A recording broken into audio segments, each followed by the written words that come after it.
नमस्कार मित्रांनो, मी अविनाश चौरे मराठी कट्टा चॅनलवरती पुन्हा एकदा तुमचं स्वागत करतो। या ठिकाणी बघा, एमपीएससी कडून या ठिकाणी एक प्रसिद्धी पत्रक जारी झालेलं होतं 20 जून 2025 ला।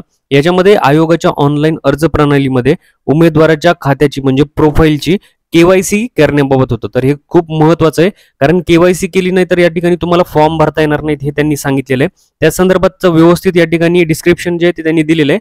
महत्त्वाचं याच्यामध्ये बघा की पहिला जो पॉईंट होता त्याच्यामध्ये आधार ऑनलाईन ई केवायसी करता येते। सेकंड जे आहे आधार ऑफलाईन पेपरलेस डिजिटल केवायसी तुम्हाला करता येते। या ठिकाणी आधार ऑफलाईन पेपर आधारित केवायसी सुद्धा करता येते।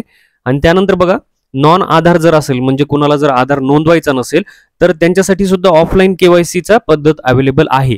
परंतु त्यासाठी तुम्हाला काय आहे की आधार, पॅन कार्ड, स्मार्ट कार्ड प्रकारचे ड्रायव्हिंग लायसन, मतदार ओळखपत्र, पासपोर्ट, दिव्यांग वैश्विक ओळखपत्र हे सगळे दोन जे आहेत तुमचे मूळ आयडेंटिटी जे आहेत ते लागणारच आहे। त्यासाठी नॉन आधार हा ऑफलाईन केवायसीची पद्धत आहे, ती तुमच्या काही कामाची येणार नाहीये। परंतु या ठिकाणी बघा, तुम्ही आधार ऑफलाईन पेपर आधारित केवायसी करू शकतात किंवा आधार ऑफलाईन पेपरलेस डिजिटल केवायसी, आणि सगळ्यात सोपा प्रकार हा आधार ऑनलाईन ई केवायसी।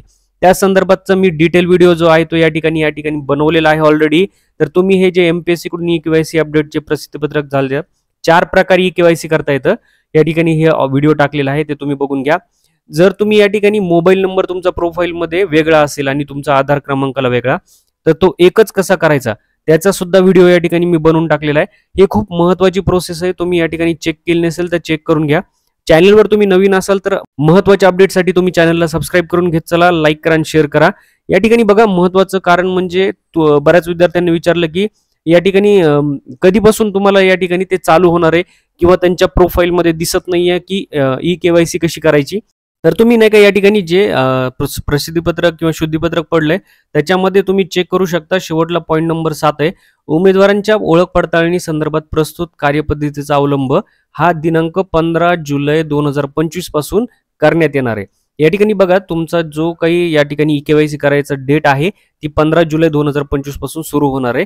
त्यानंतरच तुम्हाला या ठिकाणी जर कोणताही फॉर्म पदाकरता जर तुम्ही भरत असाल तर तुम्हाला याच्या भरण्याआधी तुम्हाला ई केवायसी करणं खूप महत्त्वाचं आहे, ठीक आहे। त्याशिवाय तुमचा अर्ज सादर होऊ शकणार नाही हे त्यांनी दिलंय।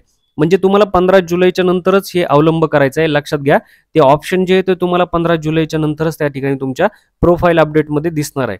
ओळख पडताळणी संदर्भात केवायसी बाबतची प्रस्तुत कार्यपद्धती एकदा या ठिकाणी वन टाइम प्रोसेस आहे ही, लक्षात घ्या, सारखं नाहीये।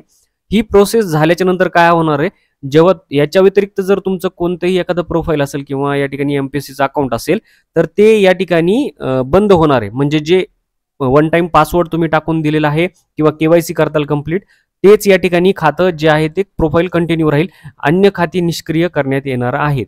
तर या ठिकाणी तुमचं जे मेन खातं असेल ज्याच्यामध्ये तुम्ही सर्व माहिती अपडेट केलेली असेल तेच खातं या ठिकाणी चालू ठेवा, तेच ई केवायसी करायचंय 15 जुलै 2025 पासून। तर मित्रांनो, अशा प्रकारे तुम्हाला या ठिकाणी ई केवायसी करायचं आहे, त्याचा व्हिडिओ सुद्धा मी टाकणार आहे ई केवायसी कसं करता येईल। तर तोपर्यंत तुम्ही जर चॅनलला अजून सबस्क्राईब केलं नसेल तर सबस्क्राईब करून घ्या, लाईक करा, शेअर करा। आणि या ठिकाणी हे मोबाईल नंबर आणि या ठिकाणी प्रकार त्याचे कसे डिटेलमध्ये आहेत त्याचा व्हिडिओ तुम्ही चेक करून घ्या। भेटूया पुढच्या व्हिडिओत, तोपर्यंत जय हिंद, जय महाराष्ट्र।